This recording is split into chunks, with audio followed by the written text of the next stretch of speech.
Ladies and gentlemen, welcome to the Natty Cast. And now to your hosts, Tim Barker, Rex Stull, and Ron Thomas.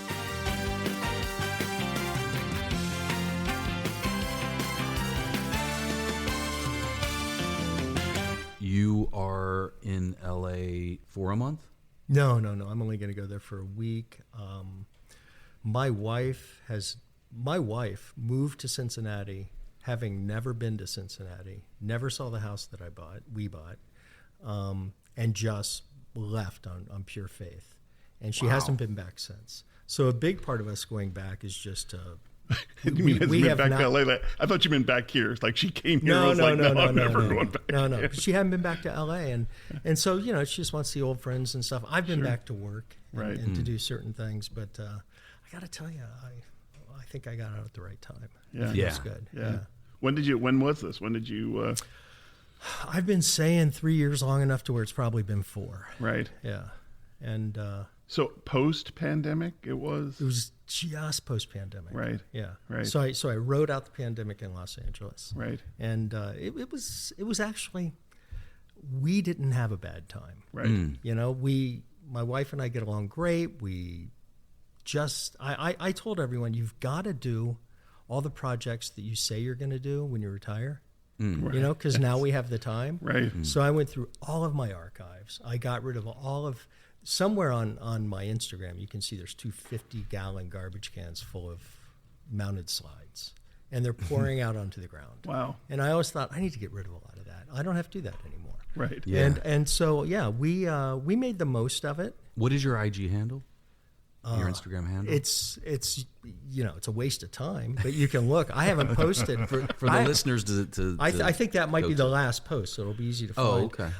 But it's Sebree Photo. Perfect. Yeah. Which is also your website, which is sebreephoto.com. Which I have not posted to since I lived in Cincinnati. Okay. But just in general, I mean, you do have, just from a sampling perspective, just some amazing images up here. Thank you. And almost more than the image, I really enjoyed reading your blogs about people. Well, yeah. I don't know what to say about that. I'm clearly not a writer. I don't know. I don't know if that's true or not. Yeah. I hear what you're saying because it's it's obviously written conversational, but I really recommend that people go look at it. And I found it fascinating too that on the one side you've got this this pretty clear statement, which I actually loved about kind of respecting people's privacy and not just not pouring all this stuff out online, which is great, by the way. I totally love it. But then, where you have permission or whatever, just sharing some of the insights behind some of these. It's a fine line because I really, when I write about someone, it's always out of respect. And I think most of the time it's because, sadly, I'm getting to an age where, my best clients are starting to pass away. Yeah. And so a lot of the people, like the Johnny Cashes and the whoever. And I think the stories I've told about them, they would like to have told. Well, even David Cassidy walking off with a roll of film from your shoot. And he'd probably like to have that told, because that was a win for him. Yeah, exactly. No, I just thought it was such a fantastic kind of insight into, this guy who had all of this fame. I mean, I think you even said in there, probably at that point, at the highlight of it, I mean, he might have been one of the most famous people in the world. He was. Yeah. Definitely. Wow. I mean, he had John Lennon coming to his house, Yeah, strumming and singing Beatles songs, I believe you said. Right, yeah, that's right. Yeah. So, no, it was interesting. But kind of the reason I don't post on Instagram and why I haven't really added to that is, well, one, I don't think anybody's looking at websites anymore.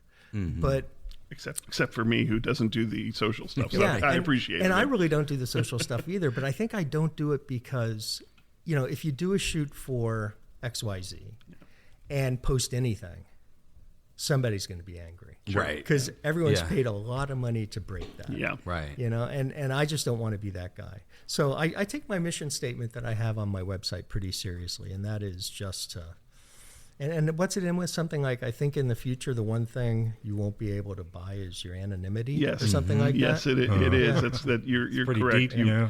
You've quoted yourself correctly. Oh, good. Because that has paid dividends for me. I'm definitely a behind the scenes guy, and I'm happy to be there. Interestingly enough, speaking of that, we all attended that benefit last night. And the first thing, when you pick up the thing to donate, the little donate handheld kiosk, the first thing it asks you is if you'd like to donate anonymously. Yeah, I mean, I think anonymity is underrated, as you said, especially nowadays. And I started my career in sound. I was a sound guy for live theater, so I did sound. And I always used to say, after a show or whatever, and people were complimenting people, I said, if they say nothing to me, if they don't notice me, I have been 100% successful in my mission. Absolutely. Because they're focused on the performance, or they're focused on the show or the experience they just had. And I was a part of that, but I should not be, you shouldn't know. Right. If I've done it correctly. Right. It's like a good special effects artist. Absolutely. But in some ways too, I think that's, especially with still photography, I'm sure in video as well, but with still photography, I mean, people are pretty vulnerable. Mm-hmm. Yeah. It's really, I always found it to be very intimate. Yeah. And maybe that's a better word for it. It's a very intimate sort of thing, right? It is. And you don't know what I love about it is there are never 2 days that are the same. When you get talent in the studio, you don't know if you're going to be there for the next hour, or in the worst case scenario, 48 hours, sending people home to shower. Because it can go however talent wants it to go. Well, it could go the way Tom Waits wanted it to go. You really did look at the website. I wasn't kidding you. I mean, it's a great. My maybe you can just tell that story just a little bit for my assistant on that, who's a dear friend and a great photographer himself now, but he likes to say Tom Waits for nobody. And Tom's a great guy. I love Tom, and I think we did some beautiful work together. But I don't know. It's been so long since I wrote that. I'm not sure which story you're talking about. But he did want to meet me in a field. Is that the one? Yeah. I think, well, so the whole premise is that you were of this post. Yeah. So you're going to do a shoot, right? But rather than meet in person, you were doing it over the phone. Oh, we got to know each other over the phone for like 10 nights in a row or something. But as you said, any time, maybe even towards the end of the conversation, would veer towards maybe some just specifics about what we're going to do. Didn't want to talk about. Gone. Yeah. Right. Yeah. Just wanted to get to know me. Didn't really want to get to know what I had in mind. Yeah. And that kind of continued through the end of the shoot. Well, it was always just. And you have your quote is here. This pattern repeated itself every night until my assistant and I, prepared for nothing but ready for almost anything, boarded a plane for Northern California. What could possibly go wrong? Yeah. And the first thing he did was he said, "There's this beautiful sun up that comes up over this field, and it's always covered with fog, and it's the most beautiful thing in the world, and you've got to be there right when the sun comes up, and that would be a beautiful place to do a portrait." I went, perfect. So we set that up, and my assistant and I remember we're sitting there in the dark in a rental van. We've got stuff already set up. We've tested the lights. We're waiting for the sun, and he wasn't wrong.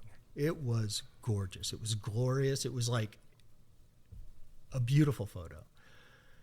And then the sun kept coming up, and it wasn't as pretty as it had been, but it was still nice. Right. The sun's still coming, and we're adjusting the lights because when he shows up, we got to go. Right. And just when it's too late to do this anymore, he rolls up and goes, "Did you see it?" We're like, "Yeah." He goes, "Beautiful, wasn't it?" We're like, "It sure was," and he was gone. And I was like, "Well, thanks for sharing." That was good. But we went on to have a really great day, a great time. I mean, you ended up driving around, he said, for hours in cars with him. In his truck. Yeah, great pictures of him driving his truck here. But then what struck me at the end was you said, the way you allowed this day to unfold resulted in one of my favorite collaborations. It's true. He is so much smarter than I am. He controlled that day. Well, you said earlier, I do not believe for a minute that anything that day was random. Yeah, I believe that. He said, Tom, by leaving everything to chance, was squarely accepting every situation as intent you allowed us to make the images where none had existed.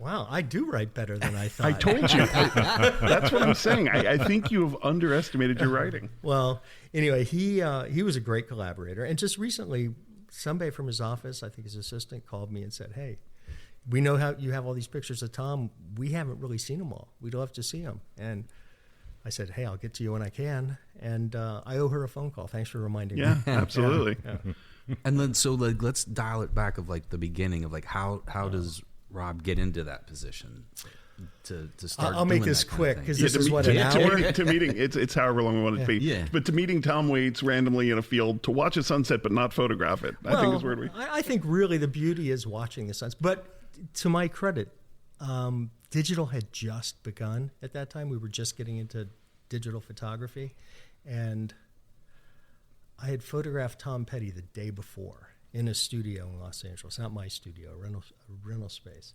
And we did a shot on a white background, and Tom he liked everything about it, but he goes, we need something back there. And I go, yeah, well, we'll find something and put it in later.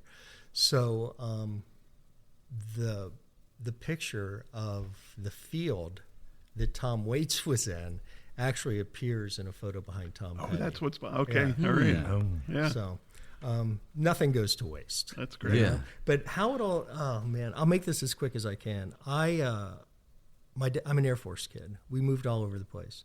We were stationed in Japan when I was in high school. And before I went over, I was like, I just want a camera. I just want to get a camera. And Prior to that, where'd you spend your most time? Was there any place in particular you would think of as your base? Delaware is where we were stationed in Delaware, and then my dad went to NAM for a year, and then we were stationed in Delaware again. So that was the longest we were ever anywhere. Right. But we went Delaware, Georgia, Texas, then Japan. And before that, there's a laundry list. But when I got to Japan, I really got into photography. But I'm not a joiner. I'm not the type guy who joined the yearbook or anything like that. Right. And my dad helped me buy a camera, and I said, I'll never need anything else photographic. 20 years later, he comes by and he's looking at grip trucks and studios. And he's going, you are a liar, my son. But anyway, Wow. So when I went to Texas A&M, which was the only school I applied to, I came back from Japan, was in Rantoul, Illinois for 6 months because I had to take they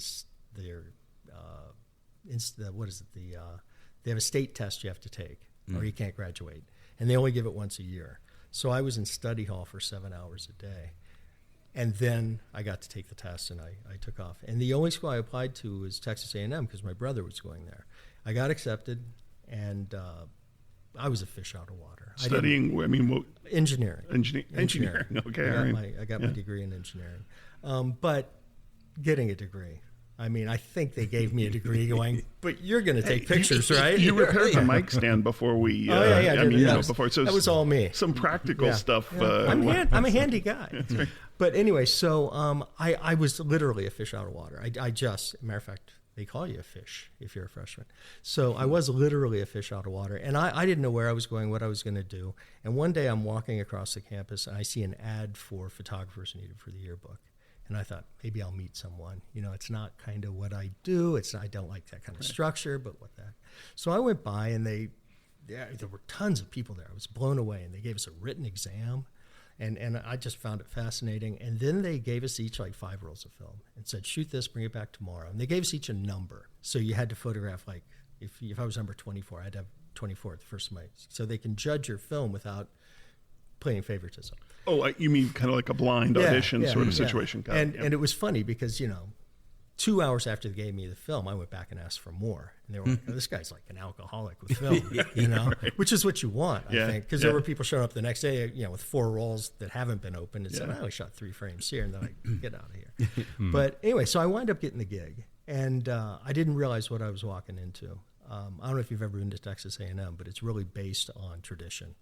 And one of their biggest traditions is the Aggie Land Yearbook, which at the time was the biggest yearbook on the planet. Wow. And I did not know that. I didn't either. Yeah, I didn't either.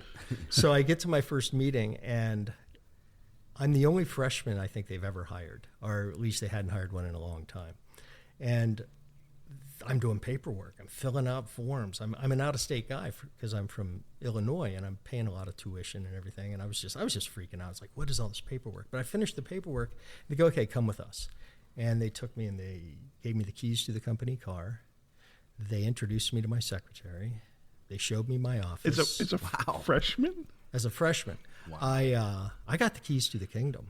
Wow. I was now getting a paycheck every week. So now I'm getting in-state tuition. So now my not only am I not paying, I'm not only not paying through the nose. Had you accidentally applied for a job that you didn't? No, this was a job. I didn't know it. Oh, you just thought I was it was just like a yearbook photographer. Yearbook club Yeah. sort I was of a thing. yearbook Right. photographer. Yeah. But the thing that was crazy was I was a freshman, and nobody else was a freshman. So I was the guy that everybody could dump on. You know, it's like if you're at A&M, you want to shoot football games. You want to shoot Elton John when he came through. You want to shoot basketball. You want, those are the jobs you want to shoot as a photographer. What you don't want to be doing is the hometown club, the chess club, the dorm photos. Right. Well, naturally, as a freshman, That's what I you did got. all of those things. Gotcha. And my problem was I enjoyed it. And I had a 4x5 camera, and I'd call up the dorms, and I'd say, hey, I'm going to be taking your dorm photo, and pick a time and everything. And I'd show up with my thing and a megaphone, and I had a little spiel. Hi, my name is Bob, And they had to say, hi, Bob. I said hi to them. I said, anyway, I took 3 shots each time. And then I realized they all want one of these pictures. I don't know what the statute of limitations is going to be on this. I think for photography, you're probably covered. Yeah. Well, As long as you weren't killing anybody as part of the process. well, we've got to start the That's story another now. episode. I think maybe that one we need to. No, but what happened was I started, I'd work out a deal with the dorm president and say, I will print as many pictures as you want. You sell them at $10 a pop, and they collect the money. I give them 10 free prints for collecting the money, but I have no overhead. I'm printing this on yearbook paper, Sure. yearbook film, and I was making ridiculously. I was like a drug dealer at A&M. And to make matters worse, like if I was going to a football game, and I did once with my parents by my side, and my older brother went there, and nobody knew his name. But if I walked across campus, strangers just for fun were going, "Hey, Bob," because You were I the told dealer. them. You were the dealer. Well, I told them you have to say my name. Right. So my parents thought I was thought I was popular. You know, Because you know everybody. yeah. But the great thing was the next year, I was made head photographer, so I only hired freshmen, and that way I had a workforce now. So I'd just say, you want to shoot the football game? I'm going to need 300 prints of this by morning. Right. Yeah. It was a pyramid scheme you set It up. was. So It you was. set up. Yeah, that's great. And I did so much of that through college that I knew I was going into photography. I kind of had to go into photography because I knew there was money there. And how could you afford not to at that point? Right. And I wasn't even, my last 2 years, I didn't even buy a textbook. I would borrow a textbook. I had a Xerox machine in my office, and I go through and Xerox what we were being tested on. And instead of going through with a highlighter, I had a black Sharpie. And I go, that doesn't look important. And I just go through and mark out. You were redacted. Yeah. I could probably get a job with. That's right. You got a gig these days. So, and then I would just memorize like crazy and go in and leave it all on the test. And I barely got through. And I'm sure when I graduated, they were like, "You're not building anything, right?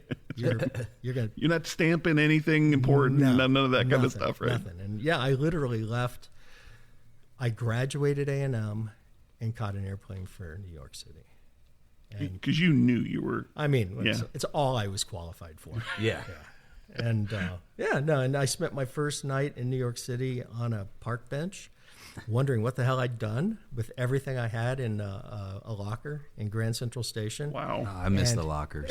I mean, wow. I miss the lockers, Yeah. man. Yeah, and then found a place to live the next day and got a full-time job as an assistant with Bill Stetner's studio the next day. Wow. And never looked back. Wow. And is this like That's amazing. 80s? This would have been 82. 82. 82, 83, yeah. In hindsight, was that training ground at A&M, do you feel like that's your foundation, or was that the jumping off and then what followed? Well, everything has been a jumping off point. Yeah. To this day, it continues to be. Yeah. I mean, but while I was at A&M, I teamed up with another photographer there who became a dear lifelong friend who sadly passed away a couple of years ago. And he and I really pushed each other. And we both probably derailed each other's actual education because we lived in the dark rooms. Sure. But that was your education. It was. I mean, It your really degree was. might say engineering, but clearly Right. that was your Yeah. education. Right. Yeah. And he and I started our own company actually while we were still at A&M, and we fought. We didn't fight, but we stole contracts from the only other 2 studios in town. So the day I graduated, I couldn't walk across stage because it was my job to photograph the people walking across the stage. We had that contract. So we did learn a lot of business, and he was a journalist. So he went into, he was a photo editor for Houston Chronicle. And I remember getting in trouble at one point because maybe something went missing from a loading dock that we needed. And the head of the journalism department, which I wasn't even in the journalism school, he called me in and we talked about it. And he said, he kind of looks both ways, and he goes, look, I could come down hard on you, but you're probably getting the best education of anyone here because you're learning how to make a living out there. He said, so just keep it up and don't take anything from the loading dock. So, Stop stealing shit off the loading dock. I was wrongfully accused. Yes. Okay. All right. Fair enough. That's right. Yeah. At least that's my And by the story. way, if it's on the loading dock, it could be going to the dumpster. That's what kind Right. of always. I wish you would have been there. Yeah. See, that's I could have used your help. I've actually used that excuse before. I thought you were throwing this out. What are you talking about? Yeah. And then so New York, you're I was only in New York for a little over a year. okay. New York's not a good place to be poor. Right. I was living Upper West Side. I had a penthouse apartment. I say that because I think it was a broom closet upstairs. Right. Yeah. It was literally 6 by 8 feet, which I believe is a prison cell. That's right. And, Wow. Except it had a 6-foot ceiling. I'm 6'1". Right. Yeah. Oh, And- it truly was a box. Oh, it was tiny. It had a bathroom though, which was great. And I had to literally sleep corner to corner in the room. Wow. And I had a lot of rats. A Oh. lot of rats. So yeah, it wasn't the best time. Yeah. And I was still seeing a girl that I dated in college. She was in LA. She came out and visited me and looked around and just started crying. Yeah. And then I went and visited her and realized why she was crying. Yeah. And it didn't take me long to move to LA. Yeah. Yeah. So LA is where I really. It's if you're not going to have money, you'd much rather be out in LA. I mean, Absolutely. the weather's it's like you can leave your box and the weather's beautiful and There's a reason why all those people living on the beach look so happy. yeah. Yeah. But anyway, once I got to LA, that's where I made my career. Nice. I wanted to do fashion, and then I got to LA and realized I just left the only place that did fashion. I mean, Right. like fashion I photography. wanted to do fashion photography, Gotcha. and that's what I was in New York for. Right. But when I got to LA, it's just pretty soon everybody's saying, "Oh, can you shoot this band? And can you shoot this?" And I'm like, "Yeah." And I think I just kind of fell into the celebrity thing. And that's where you also segued into video? I was doing a little video there, but not that much. I was asked to do. I kick myself now because I was a purist, That's right. And people would say, I remember Van Halen asked me to do a video, and I'm like, yeah, I don't really do videos. Nah. What kind of an idiot is that? Yeah. Right. Figure it out. Do a video. Yeah. But I eventually started doing videos. I've done music videos since then. I did do some in LA. I've done some here. But When you shot both David Lee Roth and Sammy Hagar. I did. Yeah, right. And everyone in between. And all of them in between, right? Yeah. And great guys. All But not their videos. Not their videos. No, but they wound up doing their own videos. That's true, yeah. I think Yeah. Jump was Right. Yeah, they bought a camera and did it, and it looked great. But Alex was really great to work with. Alex was my guy in the band. I think he was everyone's guy in the band. He kind of ran things, and we got to know each other real well. He's a good guy. What was your first celebrity gig? I mean, do you remember what the kind of? It's weird. I really don't. I do remember. I should be able to answer that question. Yeah, but kind of the first one that you remember, but sticks in your head. You also know celebrities are a sliding scale. Well, that's true. Like when you shot him, he was just some dude on the corner, right? Right. And then he went or you had no idea who this guy Oh, was. you didn't know. Yeah, That's and true. then you're like, oh, that was Milton Berle, Yeah. And pre-internet too, it was much harder to figure those things, right? I mean, now you can Google something, I should know who that is. I mean, I don't, but I should. I've gone the full gamut. I was too young then to know who was popular, and now I'm too old. Right. Now the really popular people, I'm watching SNL going, who is that? Who is, yeah. But it's let me think. The first one that really, I'll tell you what, the first one that made a big effect on me, and this will tell you where I'm from, Yoko Ono.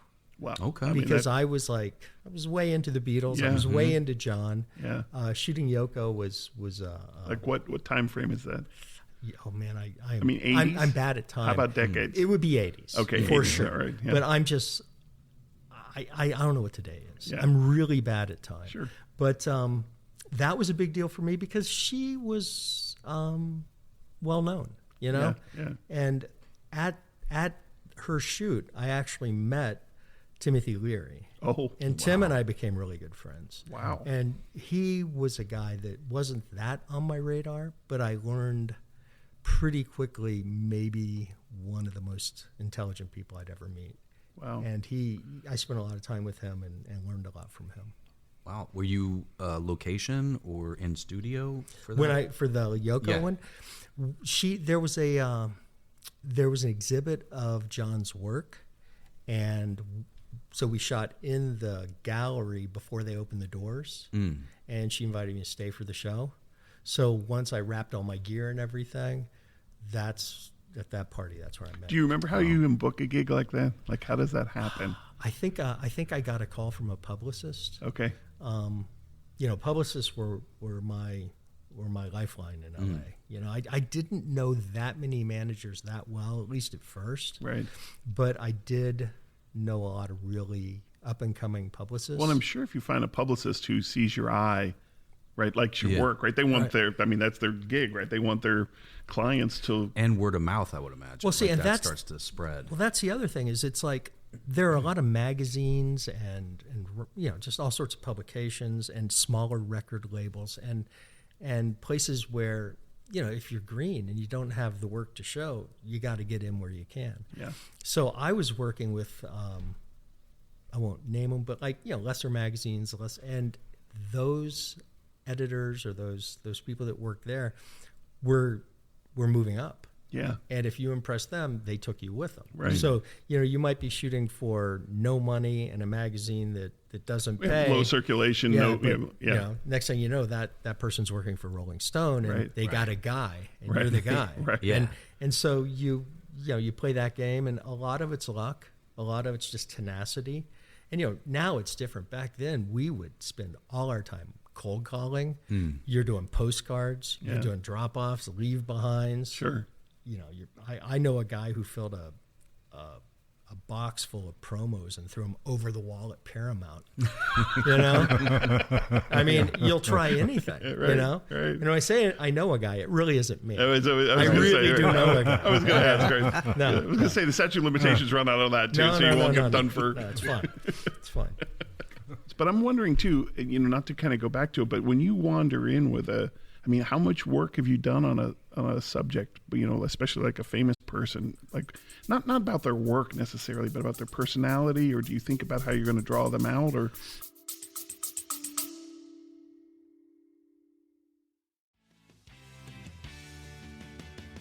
The NattyCast is proud to have the support of the National Alumni Association of the Cincinnati School for Creative and Performing Arts. I am a proud alumnus of SCPA, class of 1986, as are my co-hosts Rex and Ron. If you have listened to our past episodes, you will hear the stories of other alumni and faculty who have shared their amazing stories of how the school impacted their lives. The SCPA Alumni Association is looking to reconnect classmates from over the past 50 years and help to continue to find ways to improve educational opportunities for current SCPA students. From the Dare to Dream scholarships to simply spreading the word on class reunions, support for the association will go a long way in connecting the amazing community that is the SCPA family. Your annual membership fee of $40 will help support everything from the association's daily operations to alumni event programming. Membership dues for recent SCPA graduates are waived for the first 18 months. Visit us at scpaalumni.org to become a member, donate, or find other ways to get involved. Please don't forget to check out the official store for all your SCPA merch. Again, that's scpaalumni.org. And remember, as we celebrate the me yet to come, in time, we will all be stars. And now, back to the show.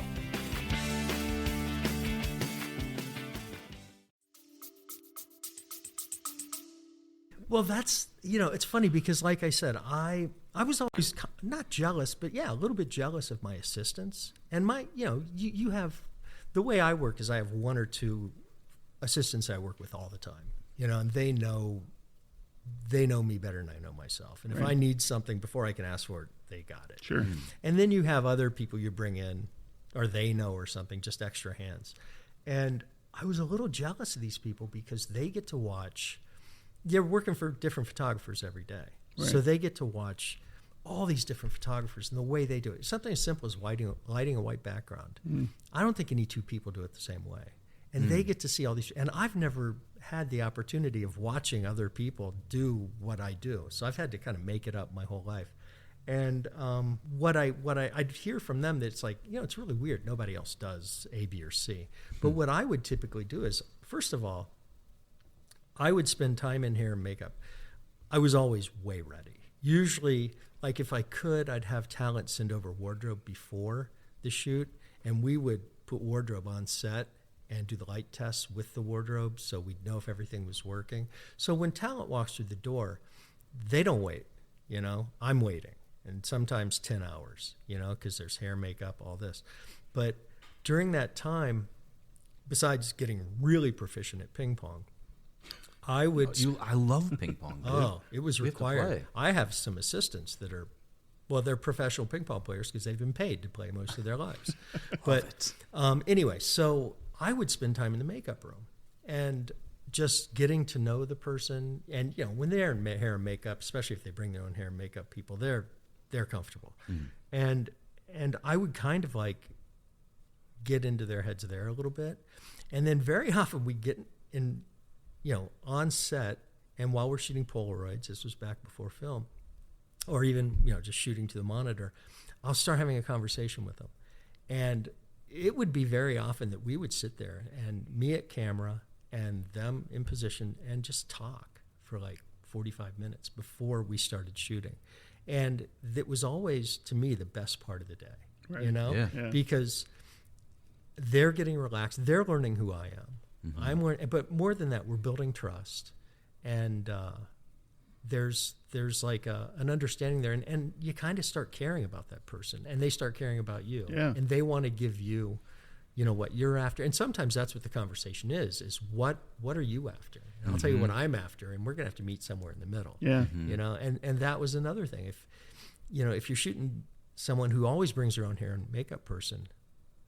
Nothing against that hair and makeup person, but my first thing is to try to book a different hair and makeup person. Because I'm shooting them Wednesday, but they're on they have a project coming out. Somebody else shot them Monday, somebody else is shooting them Friday, somebody else is shooting them next week. And if they're all using the same hair and makeup and wardrobe, if they're all using the same whatever. It's a lot of sameness in there. Right. If I can get something different in there, not only will it make my work maybe look a little different than everyone else's, but it'll also give me a little more control, and it gives the talent kind of a different catalyst to play with. Sure. So you're always trying to mix things up a little bit. You ever cross paths or have opinion Annie Leibovitz? Yes and yes. She's amazing. I don't think, whether you love her or hate her, I happen to love her work, but nobody in my profession would be doing what we're doing the way we do it if she wasn't so successful and so iconic that people will know who we're talking about without any definition. Absolutely. Right? Absolutely. And when I lived in LA, at one point I lived in a studio in an old beer brewery. It was all studios, and the guy across the hall from me was her assistant. So through him, I met her and got to know her a little bit, and then I've had some other connection with her. And yeah, she's definitely defined celebrity photography for a lot of people. Yeah. Yeah, for sure. So I don't think you can take anything away from her. Yeah. Okay, so then you're in LA. You're establishing yourself through the '80s here as a photographer. Mm-hmm. You've done then a little bit of video. No. So I when did I start playing with video? You know, when things went digital is really when video. It got to the point where you couldn't not do video because you'd be doing a still shot, and the publicist would go, "Hey, you know, they've got a thing to do on Camel, but they can't make it. So could we just film a thing real quick of them saying, hey, whatever?" And you're like, "Yeah, I got a setting on my camera that'll do that." So, and before you know it, you're making videos. And I know I did a job for Showtime where we were doing all the advertising for a show called Dexter, and they needed a video component to that. And that was probably the first time we brought in a whole film setup just to do this clip. And that's when I think the bug really bit me. I went, "Oh, this is fun." Yeah. You know? And so, now especially trying to make that blood look real.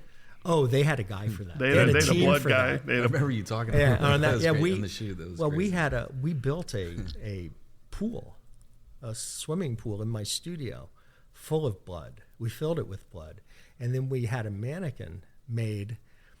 There's a place called the Mannequin Gallery in LA that'll make you whatever you want. And it was a fully articulated mannequin that was exactly his size and shape. So we dress the mannequin in his clothes, and then we drop it from a height. And we needed to get it from above as it was splashing into the water. You'd be amazed how many times you have to do that to get it right. And you can only do that once before you have to change the clothes on the dummy. Yeah.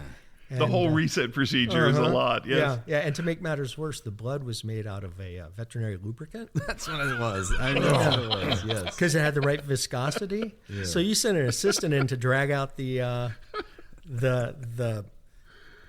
mannequin, which, by the way, fills with liquid the second it hits, so it weighs 150 pounds, and they're flip-flopping and splashing around. It was a good time. And just so we're clear, we've done quite a few of these episodes. The first time veterinary lubricant, correct, I believe, has been said on the show. And viscosity. Yeah. But I'll tell you what, it was like, that to me is the perfect day. Yeah. Because I really believe the photo's important. For me, the story is almost more important. And I've had shoots that have gone sideways. And, my crew is all kicking rocks, and I'm like, this is going to be, we're going to be able to tell our kids about this. Right. Yeah. So I do appreciate a good story. Yeah. So when I saw assistants flailing in blood, I was like, this is good. I'm curious too. You talked about you were feeling you're a purist. Like, what is that? Is like shooting on film, or like what is that? What does that mean to you? I don't know. You could argue if I'm a purist. You probably can't argue that I am a purist, because this friend of mine I was talking about earlier, who I went through college with, and we were kind of we always stayed in touch. We went different directions photographically, but we always stayed in touch. At one point, he was no longer working for the Chronicle, and he didn't really understand, or he wasn't familiar with freelance life, which, as you know, as an actor, can have its ups and downs. Sure. And he was struggling a little bit with it. And I said, well, what you need is a show. You need to show people what you want to do. So I'll cut to the chase. We put together a show real quick, and it was he and me together. And it was called The Absolute Truth and Nothing But Lies. And great title. That is a great title. And I was the lies, because when you work in Hollywood, you're not. A picture does lie. Not everyone looks like that. Smoke and mirrors. Yeah. And so my career was based on telling a convincing lie, or at least portraying what people wanted to have portrayed. I feel like photojournalism is purist. That's somebody who snaps a picture. They don't tell the person in the picture what to do. Right. They don't alter the picture Capturing once it's it. done. Exactly. Yeah. And to me, that's still the purest form of photography. Most of the photography I collect is is that type of photography. I mean, I'm thinking of like, the Hindenburg. That's a photo that'll never die. Or Oswald getting shot. Those to me are like important photos. I've never taken a photo that I'd put in that league, because mine are all constructs of one type or another. And from the time I could alter a photo on a computer, that was my jam. And I don't think I'm a purist in that sense. But at the time, I was a purist in that I was a photographer. I was trying to get as much information out there in a single frame as I could, or the right information. And so I thought of video. And there's another thing that's true of motion that's not true of stills. And I'm still coming to grips with this, is in a still photo, it's kind of me. At the end of the day, if you don't like it, you don't like what I did. If you love it, I'll take credit for it. But it's and I'm not saying I did everything alone, but no, there's but you're a right. much smaller there's a much smaller team, and you're more in control of that team. When you work on film, It's a crew. there's an army of people, and you've got to let them. You're a conductor of an orchestra. Exactly. If But you have a bunch of players out there that have to. And you've got to respect what they do, and most of them know more than I do. At this point about the making of a film. So I'm learning as much as anyone else. But it is interesting that, like even with still work in the studio, which I'm mostly a studio guy, I mostly built my own sets. I did all my own lighting. I have assistants that help, obviously, but I didn't job out anything that I didn't have to job out. I wasn't catering, Right. But I don't think I can get away with that with film. Even though I did make that set. Yeah. Which.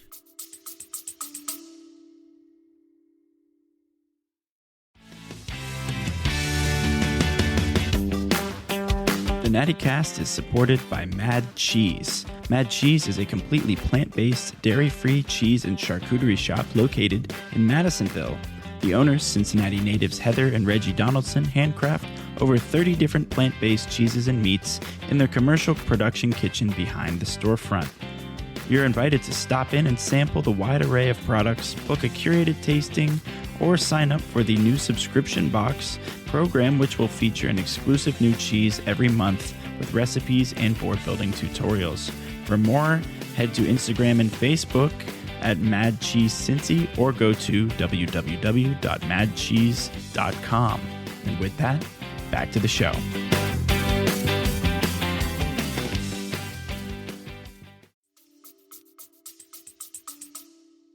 Yeah, I think we need to wait. So you shot a short recently. I did recently shoot a short. Yeah, Murder in Middle C. Oh, which is no longer the title. Oh, it's not? No, Okay. that was Breaking never going to be news. the we're bringing news. It was never going to be the title. I just didn't know what to call it. I don't, Okay. it's one of those things where, I don't know about you, but I think a title kind of organically shows up during the course, and you can't think of a good title. Is it going to be called Nothing But Truth? But No.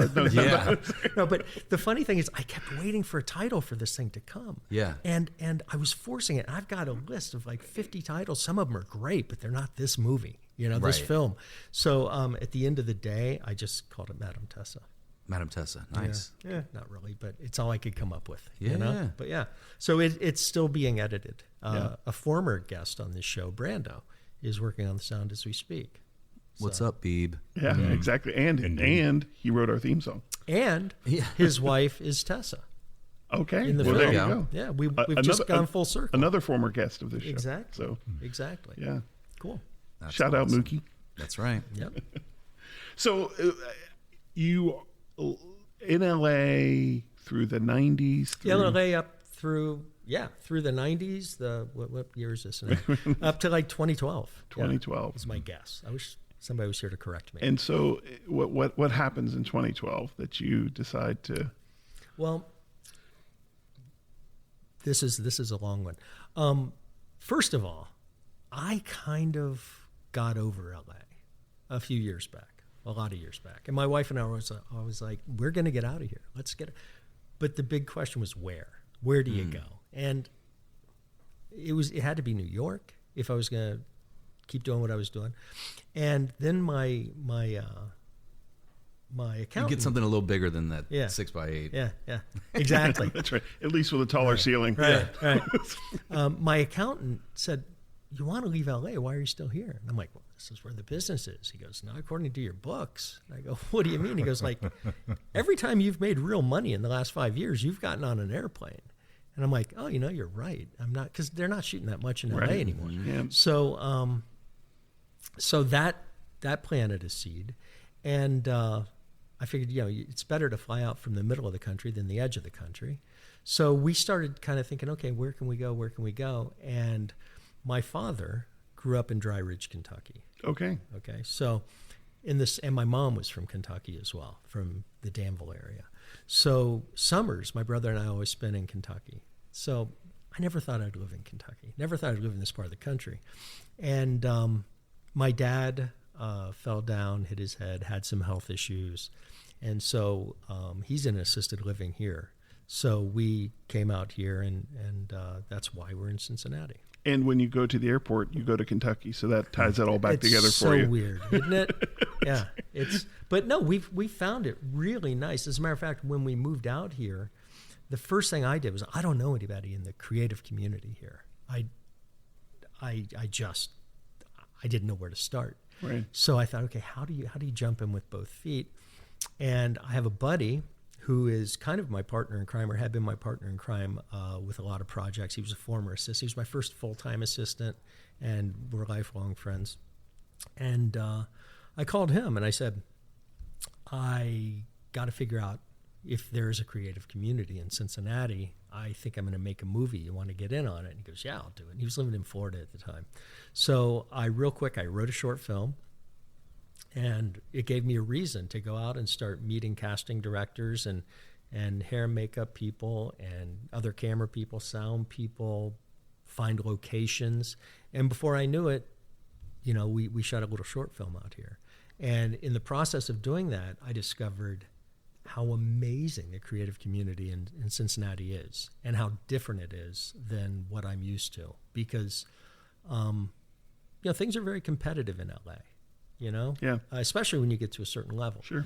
And I found here, I just mentioned what I wanted to do, and people were like, how can I help? What do you need? Oh, I have a brother that has a place. I was like, Yeah. I was blown away by everyone's hospitality and their willingness to work with us. So yeah, it was a great experience. I think a lot of creative people who have stayed here or come back here, I don't want to kind of make it overly idealistic, but a lot of them are doing it for the creativity of it, right? They're still engaged in it for the kind of almost more of a pure aspect of the creativity of it, and really enjoy that, which I think makes it much more collaborative and willing, and like you say, less competitive. Right. And and I'm not saying that it's overly competitive in LA, but it's I don't know, it was refreshing. And the other thing for me personally is I always found it a little difficult, and I know this sounds like, I mean, it's nothing to cry about, but the weather in LA is so nice. Mm-hmm.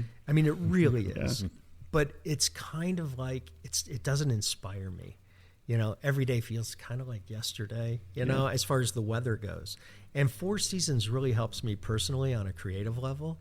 I love seasons. I do too. Yeah. And I remember the first year we were out here, we were snowed in for 4 days because we live on a hill and we couldn't get our car up to our place. And everybody's like, bet you wish you were in LA. And my wife and I were like, no, this is the best. Right. And we still love it. And I went to University of Cincinnati, and I remember my freshman year, long kind of winter or whatever. And that first, and it might have even been like February, early spring day or early March. But, one beautiful day, and you go out into the quad, and everybody's been bundled up, and everybody's in their shorts and playing Frisbee, and just out like, I'm going to take any second I can get out. Advantage of it. But there's something about that, right? That just where it brings you out after kind of almost coming out of your winter hibernation. It's kind of I don't know, I think as human beings that those cycles do help you. Although I agree. Although sometimes in the middle of winter I might question myself on that, but it's Where's your wife from? North Dakota, so naturally. So she doesn't mind it. The snow did not. She was like, "This is child's play." No, she's like, "You call this cold?" No, it's funny though. After being in LA, your blood thins out. Doesn't it does. Yeah. I mean, it would be 58 degrees in LA, and we'd be go, "Ooh, yeah. don't go out there." Yeah. But I think it's a different kind of cold too. Yeah, definitely. I don't know what it is. It's because it's Is dry. it the dry cold? It's a dry. It's a dry. There you go. When I got out here, everybody was telling me, "Oh, it's the barometric pressure." I'm like, it doesn't. I'm not sure that that's. I'm not really that worried about That's barometric right. pressure. I was an engineer in college, and I want to see that short. I want to see that The first one you I made? Yeah. I can send you a link to that. Yeah. But if I would have sent you a link to that before, you would have made this one. I doubt that. No, it was a quick effort, but it was a good one. It was fun. and you don't. I realize you came out here for family reasons and things, but you seem to have embraced your time here in Cincinnati. Oh yeah, then. yeah. No, Cincinnati's great. I love the architecture. I love the old meets new, because I'm basically an LA guy, Yeah. and you just Where new meets newer. well, yeah, but it's like these buildings are gorgeous, Yeah. and you go in some of the older buildings that really haven't been messed with that much, and Yeah. you're just like, this is like a cathedral in here. Yeah. Oh yeah. Yeah, so I love that aspect of this, and being in the middle of the country has its perks. My wife and I did not get a lot of visitors in LA. I mean, from like my family, her family, old friends, stuff like that. Which you'd think everybody would want to go to Sure. LA, Yeah. but since we've been here, it's a revolving door of people visiting, which we love. Because we're just a lot more accessible here. So it's been really good. And the nice thing too is, we've talked about it quite a bit on this podcast, but this city has gone through a renaissance. I mean, from in the past, 20 years. I remember when my kids, Matthew's the producer of this, and our daughter Hannah were getting ready to go to college. We're like, okay, well, let's, we're going to go out. I took Hannah out to Los Angeles. We looked at schools around, and when they were done, they're like, yeah, I think we're going to go to the University of Cincinnati. And I was like, in Clifton? Really? They're like, yeah, the campus is great. And, you walk around the campus, you walk around and then the city here, and you kind of go, it's different. It's whatever was baked into my brain having grown up here. Right. But then when you actually look at it through those eyes, you go, well, it is. And it was interesting to me, even during orientation, the number of people who were coming here. I mean, even from in-state, when we were growing up, people go to Columbus, go to Ohio State or something like that, right?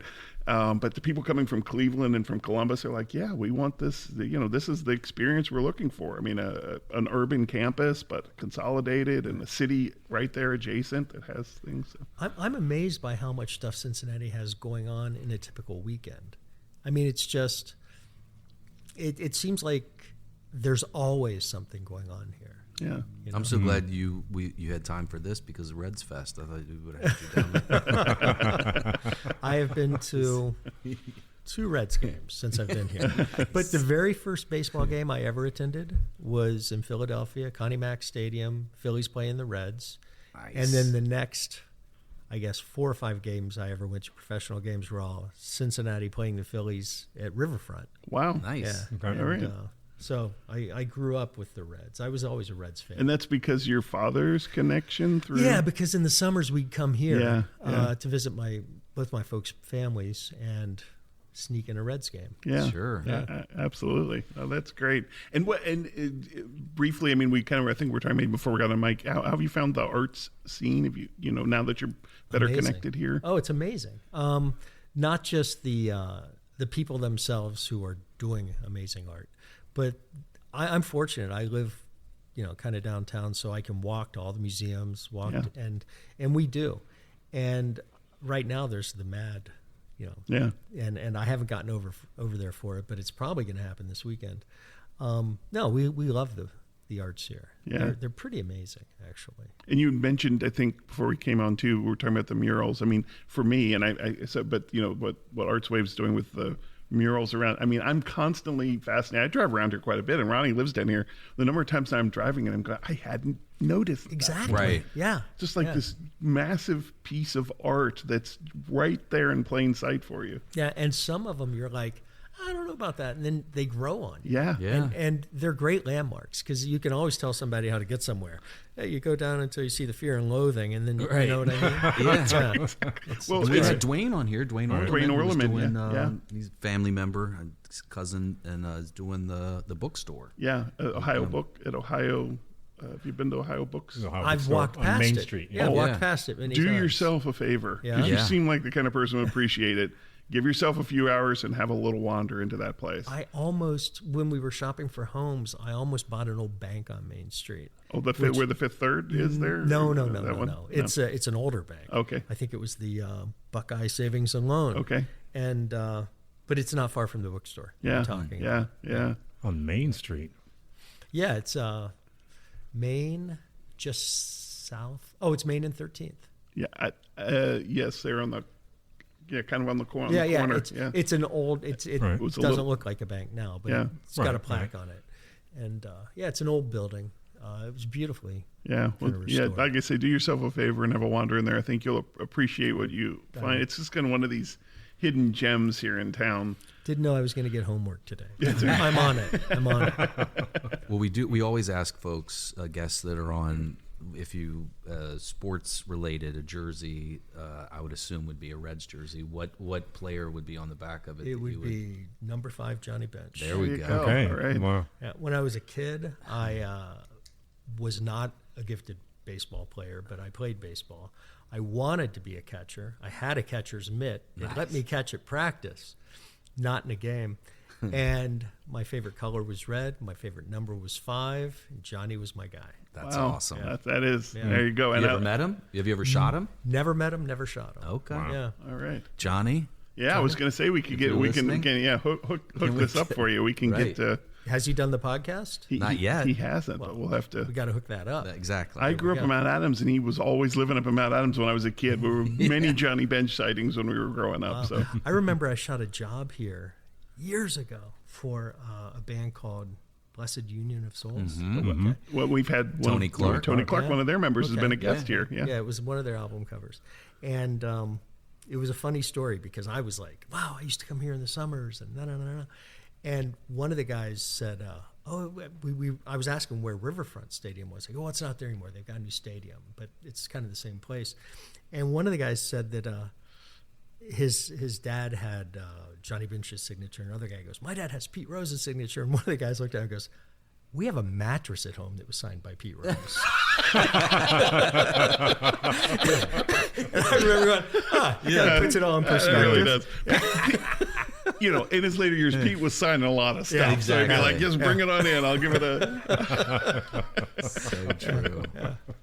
Anything you're reading, watching, thinking about these man. days that you could recommend to people? I will say, my wife and I just watched The Studio on Apple TV. That's, yeah. that's a great show. It's so good. Well, and you being in LA, I mean, it's so much- classic, Right. right? I mean, It's so on point. I mean, Yeah. it's like, I feel his pain. well, and it's funny Right? too. When you're watching it, having somebody, I watch it. And I'm really enjoying it. I'm thinking, is this too like inside baseball for people? But I don't think it is. I don't think I've it is talked either. to any Yeah. number of people where it clearly plays on multiple And levels. if you look at award shows or putting you into that, they love it. They're, yeah, they're yeah. But you know what I betting mean? When you're themselves. watching it from a perspective, you just wonder, does this play? Right. Does it, Right. yeah. I think- like Seth Rogen. He's a wise dude. Yeah, he is. Yeah. Yep. I think the role he plays in that is real. I think he really loves film. Yeah. Right. I think he's a real student of all that stuff. And he's the perfect guy for it. Does his studio make that? Is he? He has his own studio, his own. Yeah, but production I company. think they're producing it. Yeah. Yeah, Yeah. I do think they're. Yeah. Yeah, I do. That think makes they are. sense. Yeah. I've heard that's a fun office, by the way. Nice. Well, somebody, I guess, when they cleared out one of the offices on, I forget, somebody moved into one of his early offices over there. Where I think maybe it was on the, I don't know if it was on the Universal backlot or somewhere that where the big old rolls of the old offices. They're like, yeah, getting the smell out of that place was. People like to do a little drywall work in there. Yeah. Well, I just want to get it. SebreePhoto.com. That's SEBREE photo.com. I really recommend that in addition to looking at the lovely photographs, read the words. Read the words. Because we're going to get you a little book going here because I can tell you can write whether you know it or not. Right. Thanks again for Thank coming you and guys. talking This to was us. a lot of fun. This was great having you. The NattyCast is proudly brought to you by Pago Lago Productions. The show is hosted by Tim Barker, Rex Stull, and Ron Thomas.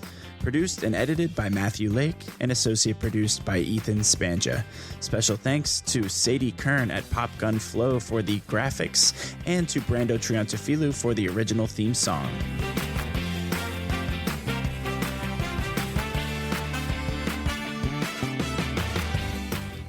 Feel free to follow us at _NattyCast on Instagram or head to our website, thenattycast.com. You can get this show wherever you get your podcasts, and we'll see you next time.